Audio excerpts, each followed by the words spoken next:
Good day mga ka-homestead. Yan, meron tayong mga recent vlogs about sa antipolo tree. Yun, medyo matagal na yung vlogs na yun, yung video na yun guys. Ito, muli natin babalikan yung puno na yun. At ito na siya ngayon. Yan, sobrang taas na. Pero hindi ganun kalaki yung diameter ng kanyang katawan.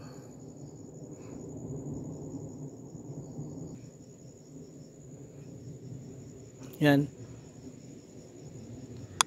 Yan ang mga homestead, maraming nagkomento sa puno na to dito sa ating vlog ng ating antipolo tree. Yun, kasi nabanggit ko na rimas,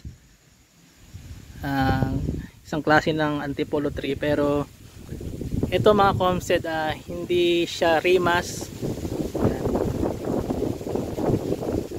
Ibang klase siya na antipolo tree.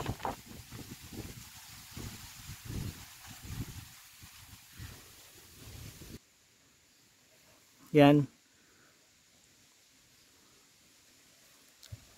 Ito mga homestead, straight lang yung katawan nito kapag lumaki. Yan. Hindi siya nagsasanga basta-basta sa taas. Yan. Marami dito yan mga homestead. Kasi dun sa ating vlogs talagang dati nang may nakatayong ditong antipolo, yun, pinutol ng unang may-ari. Kaya nagganyan siya. Halos 4 yung tumubong na antipolo tree. Yan.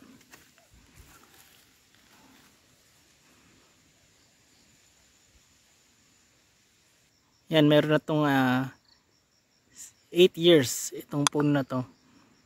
At least nasabihan ko yung nadamo dito na i-maintain lang itong puno, i-preserve. Sa ngayon, ocular visit tayo dito sa ating farm.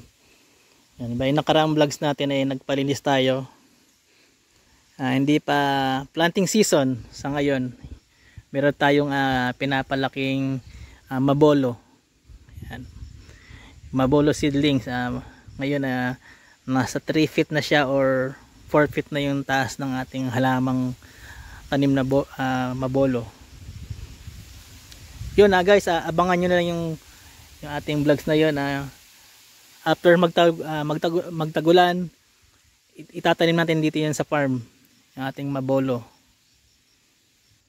Yun nga, hindi man ganun kalakihan tong farm, pero kahit na hindi ganun kalaki, nahirapan din tayo mag-maintenance o mag-maintain ng mga tanim natin. Kaya yung ating itatanim na mabolo dito, dito muna sa area kung saan malapit. Alright, ito ang ating update dito sa ating well preserved na antipolo tree dito sa loob ng ating farm.